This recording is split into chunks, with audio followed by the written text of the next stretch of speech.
Kaleshwaram project పైన మా కేంద్ర మంత్రి బండి సంజయ్ గారు ప్రూఫ్ సహా మీడియా ముఖంగా తెలంగాణ ప్రజలకి తెలియాలని బండి సంజయ్ గారు మాట్లాడారు. కాళేశ్వరం ప్రాజెక్ట్ ఒక ఏటీఎం గా ఈ బీఆర్ఎస్ వాళ్ళు వాడుకున్నారు. దాని గురించి మా బండి సంజయ్ గారు మాట్లాడినారు. అది వాస్తవమా లేదా, అది బీఆర్ఎస్ పెద్ద నాయకులు బయట పెట్టాలి. అదే విధంగా మా బండి సంజయ్ గారు ఏమంటున్నారు, అసలు ఎవరు అయ్యా సొమ్ములాగా మీరు ఒక ఫెయిల్ కాళేశ్వరం ప్రాజెక్ట్ తీసుకొని వచ్చి దాంట్లో మొత్తం అవినీతికి మొత్తం బీఆర్ఎస్ నాయకులు పాల్గొన్నారు, మొత్తం కరప్షన్ చేసినారు. ఒకవేళ మా బండి సంజయ్ గారు తప్పు మాట్లాడినంటే మీరొక కేంద్ర గవర్నమెంట్ కి ఒక లేఖ రాయండి. కాళేశ్వరం ప్రాజెక్ట్ లో ఒకవేళ అవినీతి జరిగితే సిబిఐ ఎంక్వైరీ చేపియండి అని బీఆర్ఎస్ నాయకులకి నేను అడుగుతున్నా. ఒక లేఖ రాయండి. మీ కేసీఆర్ గారు అంతా అమాయకుడా, సుద్దబూసా మీ కేసీఆర్ గారు? కాళేశ్వరం కాకుండా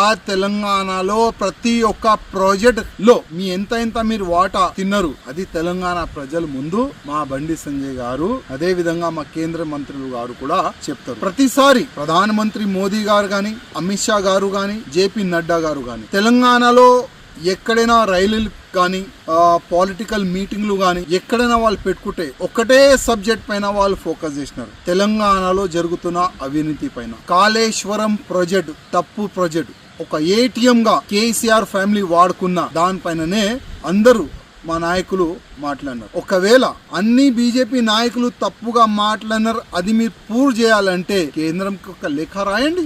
మీలో దమ్ముంటే బండి సంజయ్ గారు కానీ వేరే నాయకులు కానీ కాళేశ్వరం ప్రాజెక్ట్ పైన తప్పుగా మాట్లాడుతున్నారు, ఆ కాళేశ్వరం ప్రాజెక్ట్ పైన ఒక సిబిఐ ఎంక్వైరీ చేపియండి అని ఒక లేఖ రాయండి. మీలో దమ్ముంటే బీఆర్ఎస్ నాయకులకి చెప్తున్నా, మా కేంద్ర మంత్రి బండి సంజయ్ గారు మాట్లాడిన ప్రతి ఒక్క మాట నిజం. అది తప్పు ఉంటే మీరు ప్రూవ్ చేయండి.